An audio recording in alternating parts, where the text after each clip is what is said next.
Assalamualaikum warahmatullahi wabarakatuh. Bapak dan Ibu, para pemirsa televisi yang kami hormati dan kami banggakan, gelar kreativitas seni budaya ini dilakukan adalah dalam rangka komitmen kita bersama untuk melakukan berbagai terobosan inovasi dalam upaya melakukan pemajuan kebudayaan. Bapak dan Ibu, kita paham bahwa di masa pandemi segala sesuatunya kita serba dibatasi, termasuk juga berbagai macam aktivitas kegiatan. Tapi gejolak daripada kreativitas seni budaya tidak pernah berhenti. Dia akan selalu tumbuh, subur, dan berkembang. Nah, di masa pandemi bukan berarti mereka berhenti berkreasi, mereka berhenti melakukan aktivitas, di mana sasaran yang akan kita lakukan dalam gelar kreativitas seni budaya ini adalah terkait dengan satuan-satuan pendidikan yang ada di Kabupaten Tabalong, termasuk di sana adalah sanggar-sanggar seni yang selama ini beraktivitas untuk melakukan inovasi-inovasi kreativitas seni budaya di Kabupaten Tabalong. Nah, oleh karena itulah maka kami menganggap bahwa gelar kreativitas seni budaya yang kita lakukan ini mudah-mudahan dapat mengobati rasa rindu, rasa kangen terhadap konsumsi kreativitas seni budaya yang ada di Kabupaten Tabalong. Di sini juga pada saat gelar seni budaya tersebut disisipkan berbagai-bagai penjelasan, keterangan yang akan disajikan oleh narasumber-narasumber yang berkompeten. Kita berharap baik siswa maupun masyarakat, khususnya masyarakat yang pecinta seni dan budaya di daerah Kabupaten Tabalong ini, melalui media ini kami berharap mereka akan mengetahui budaya daerah kita serta juga mampu memaknai kearifan-kearifan lokal yang ada di Kabupaten Tabalong. Bapak dan Ibu, mudah-mudahan gelar seni ini akan menjadi sarana informatif dan edukatif untuk kita bersama melakukan inovasi budaya di dalam rangka pemajuan kebudayaan di Kabupaten Tabalong. Sekian, terima kasih.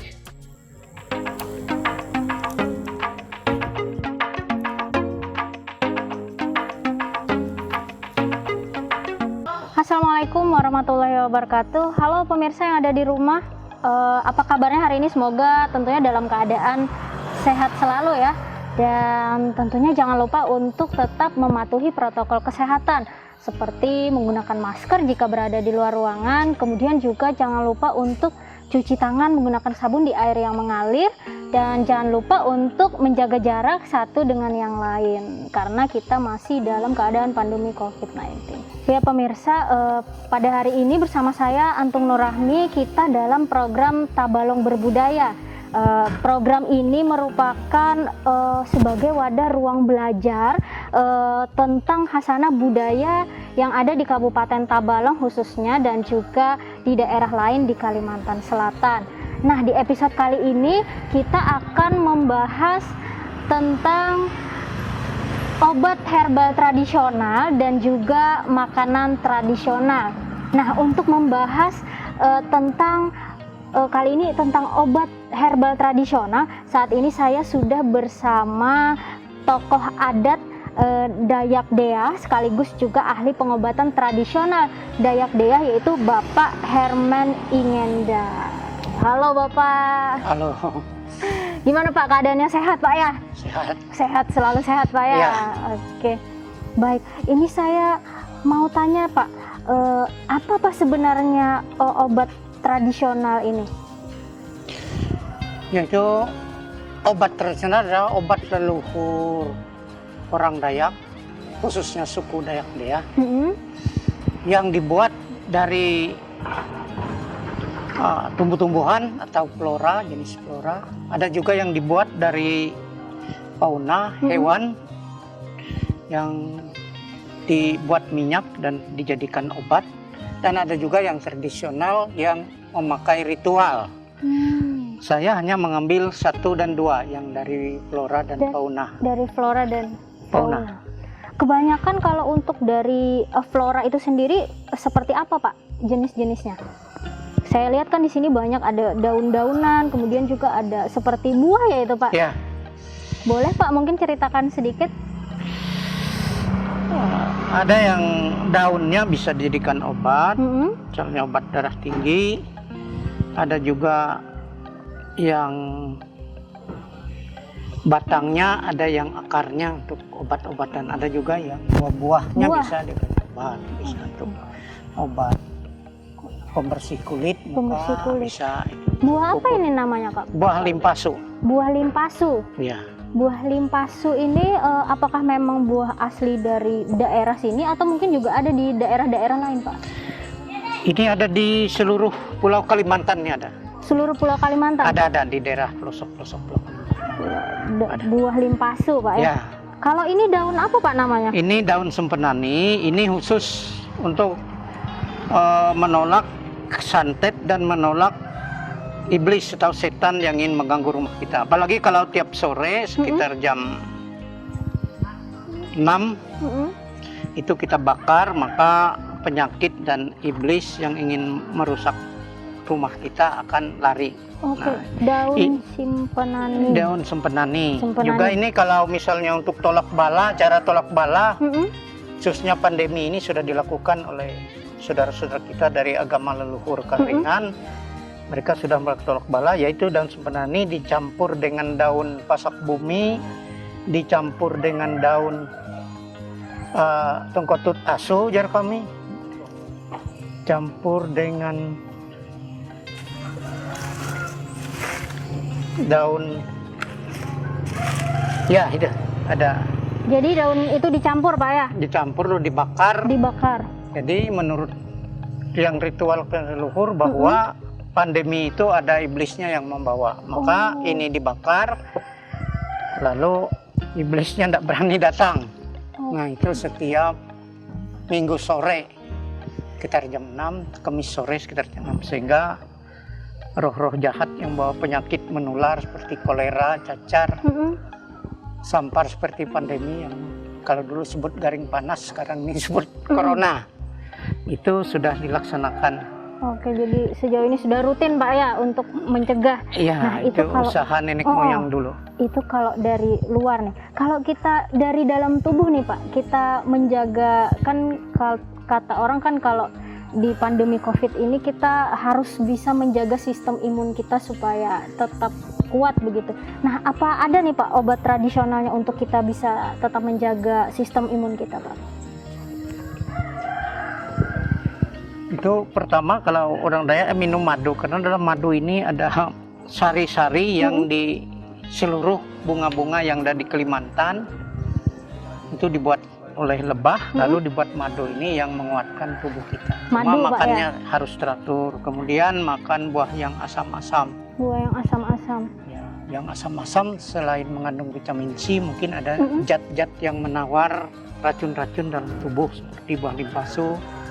Kalau zaman dulu yang tawar zaman pandemi sekitar tahun 1918 itu buah limpasu, buah gandaria atau remonia, buah patikala,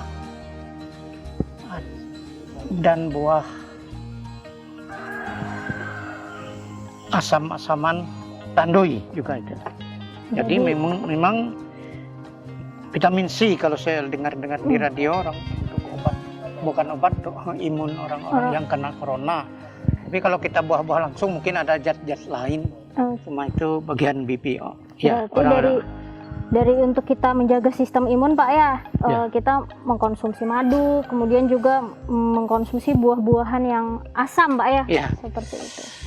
Nah tadi kan kalau kata Bapak kan untuk kita menjaga sistem imun tubuh kan seperti mengkonsumsi madu, kemudian juga buah-buahan yang asam tadi Pak ya, seperti limpasu termasuk, kemudian ramania, Kemudian tandoy tadi ya Pak? Tandoy. Tandoy itu sejenis seperti apa Pak? Tandoy itu jenis kuini, Oh, cuma kuini. kuini hitam dan rasanya masam. Masam. Oke. Ya. Nah Pak, kalau madu kan saya biasa temui memang banyak orang yang menjualnya, namun mungkin kita tidak tahu apakah itu memang sepenuhnya murni atau tidak. Cuman kan memang banyak orang Ya. menjual. Cuman kalau ini jujur saya baru kali ini melihatnya. Apakah buah limpasu ini memang mudah didapatkan atau memang ada pembibitannya atau bagaimana Pak? Untuk zaman sekarang sulit untuk mendapatkan karena ya orang berladang lalu ditebangnya karena Pohon tidak buah ini, Pak, iya. ya? Jadi tidak ada penanaman. Saya berusaha untuk menanamnya, tapi mungkin kalau di cangkok bisa, tapi saya belum melakukannya itu. Maksud saya dari belakang rumah ini 2 hektar, jadi buah-buah yang jadi obat. Ditanam Pak ya? Ya saya tanam ke belakang rumah. pembibitan. Ya itu maksud saya. Berarti sejauh ini memang buah limpasu ini memang sulit didapatkan Pak ya? Ya. Apakah limpasu ini memang berbuah sepanjang tahun kah atau memang di waktu-waktu tertentu saja? 2 kali setahun waktu tertentu dia. Oh, berarti memang sebenarnya sulit didapatkan Pak ya? Ya. Oke.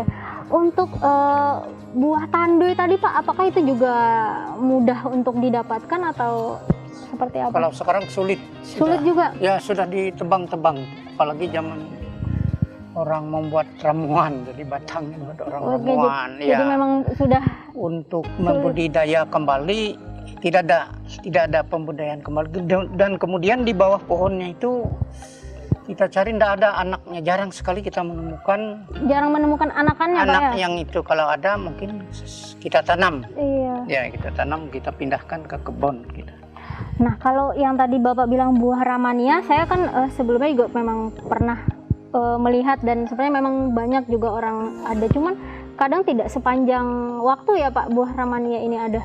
Buah ramania itu 1 tahun 1 kali. Cuman 1 tahun 1 kali Pak Iya. ya, jadi memang Sekitar bulan Desember sampai bulan Januari Februari, 3 bulan habis. oke, jadi memang musim untuk Ya, buah musim. ramania memang di Ya. bulan-bulan tertentu Pak ya, jadi Ya. memang tidak ada sepanjang tahun buah ini tersedia.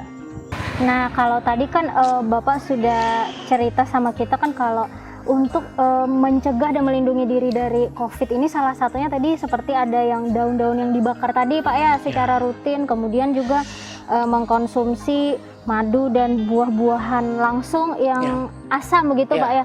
Nah kalau mungkin dari ramuan sendiri kira-kira ada nggak Pak? Atau mungkin lebih ke penyakit-penyakit tertentu Ya, Pak ya? penyakit tertentu. Sebabnya kalau kita orang desa kan biasanya sudah imun karena pagi-pagi sudah berangkat, sore pulang. Kemudian dia makan sayur-sayuran yang alami, ikan-ikan yang alami, jadi sehat Pak ya? Ya sehat. Jadi lebih ke penyakit-penyakit tertentu Ya, aja Pak ya? penyakit-penyakit yang timbul. Seperti apa itu Pak? Ya seperti ginjal, seperti prostat, seperti lemah syahwat, ambayen. Jadi ambayen kalau enggak sembuh-sembuh, obat, bukan kita meremehkan obat kedokteran, maka ini. Oke. Obat ambayen, obat sakit gigi enggak sembuh-sembuh, obat-obat modern, maka makai obat-obat tradisional. Obat tradisional Pak Ya, ya? pinggang.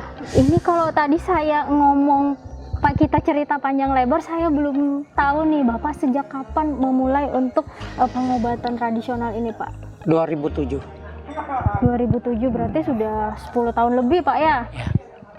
Sebab saya tertarik membaca sebuah surat kabar seorang perempuan selebritis Amerika yang tabrakan, badannya hancur, menurut profesor doktor yang ahli di Amerika dia akan cacat. Kemudian sudah berobat, dia berangkat ke Jakarta, dia berobat di obat-obat yang pasar kaki 5. Tradisional? Ya, tradisional Indonesia yang berdagang di kaki 5 di Jakarta. Sudah 3 bulan dia kembali ke Amerika, dia sehat. Ternyata dia sembuh Pak ya? Sembuh total. Sembuh total? Jadi orang Barat terkagum-kagum dengan obat kita. Tradisional Indonesia? Metafisika kah menurut bahasa itu. Jadi oleh sebab itu ada kebanggaan tersendiri yang tidak bisa diobati secara ilmiah, secara ilmu pengetahuan yang luar biasa dari Profesor Doktor Amerika, tapi secara Tradisional Pak ya? tradisional Indonesia bisa. Kemudian saya juga merasa kita terlalu bangga dengan obat-obat tradisional Cina, Jepang, dan Korea Padahal yang kita punya Pak ya? yang diiklankan hampir setiap hari di TV-TV Indonesia. Sedangkan kita punya alam yang luar biasa Pak ya? Sesudah saya mendalami obat-obat, bertanya kepada orang tua dengan betutus dengan syarat seperti itu. Sekalinya dalam hutan Kalimantan banyak sekali obatnya. Jadi saya sudah menemukan 100 macam tumbuhan yang bisa menjadi obat sekarang. Kalau dulu cuma 49 waktu saya buat buku ini. Oke, ternyata sekarang sudah berkembang sampai 100 lebih Pak ya? Ya, 100. Jadi tanaman yang bisa menjadi obat. Baik Pak. Berarti Pak untuk sampai sekarang ini kira-kira sudah ada berapa banyak Pak ramuan yang Bapak buat untuk menyembuhkan berbagai macam penyakit tadi? Sekarang ini sudah 50-an lah. Sudah 50 lebih Pak ya? 50 lebih jenis ramuan yang bisa Bapak buat untuk menyembuhkan berbagai macam penyakit yang saya jual tadi. Karena yang sering-sering misalnya juga perawat. Obat ambayen, ambapen tidak sembuh-sembuh. Sedangkan dia perawat bidan, datang kita dan sembuh. Alhamdulillah sembuh Pak ya? Ya, rumah sakit. Ada yang itu cucu saya yang sekolah di Wuhan, kedokteran di Wuhan, dia pulang berobat di apoteker, bukan Nah, makan obatnya ngerinya waktu apa? Men atau itu. Haid ya, saya haid, nyeri. Sudah minta sama saya sebagai kakeknya makai obat tradisional tradisional sembuh. Obat anyang-anyangan atau sakit waktu men. ISK ya kalau orang bilang di kesehatan. Ada juga yang kanker. Orang Solo yang susunya sudah dioperasi sebelah tumbuh lagi, minta obat ke kita, ternyata sembuh Pak ya. Artinya memang hutan Kalimantan ini kaya Pak ya akan tanaman-tanaman yang memiliki segudang manfaat. Iya. Baik, mungkin dari Bapak ada yang ingin disampaikan mungkin terkait dengan kita menjaga sistem imun dengan ramu-ramuan tradisional, mungkin silakan Pak. Pertama, ya di samping kita sebagai orang Indonesia, orang Kalimantan, Tabalong, ya kita juga jangan menyepelekan obat-obat leluhur kita. Iya. Sehingga dan petatah petitih leluhur kita yang dianggap ya lenggede atau dianggap guyon saja, jangan juga itu. Jangan diremehkan Pak jangan ya? diremehkan petatah petitih yang agak irasional, tatahayul juga ada gunanya. Kemudian walaupun kita sudah mempunyai ilmu kedokteran yang tinggi, juga kita harus mempelajari obat tradisional kita karena banyak hal-hal yang mungkin tidak begitu mahal obatnya. Misalnya cuma dengan 50.000 atau 200.000 kanker yang sudah stadium 4 atau ambayen sudah stadium 4 bisa sembuh. Ya, itu dengan 50.000. Nah, ya, artinya intinya jangan pernah kita remehkan Pak ya, sesuatu yang tadi mungkin tidak rasional, mungkin dikira secara logikanya mungkin seperti itu Pak. Jadi ada sejajar. Jadi kita bukan menolak ilmu modern, kita pelajari ilmu tradisional, kita pelajari, lestarikan tetap. Ya, lestarikan supaya ada perimbangan. Supaya kita ada kebanggaan terhadap bangsa kita sendiri. Oke, baik. Baik, saya ucapkan terima kasih banyak Bapak Herman untuk informasi yang luar biasa bermanfaat Pak ya. Semoga tentunya Bapak sekeluarga juga selalu dalam keadaan sehat dan kita semua juga berdoa semoga pandemi ini cepat berakhir ya Pak. Ya. Baiklah pemirsa, itu tadi perbincangan saya dengan Bapak Herman Ingenda selaku tokoh adat Dayak Deah dan juga sekaligus ahli pengobatan tradisional Dayak Dea. Semoga informasi tadi bermanfaat untuk pemirsa. Nah pemirsa jangan kemana-mana karena setelah ini kita masih akan tentunya membahas lebih dalam. Kali ini kita akan membahas tentang makanan tradisional tapi setelah pesan-pesan berikut ini.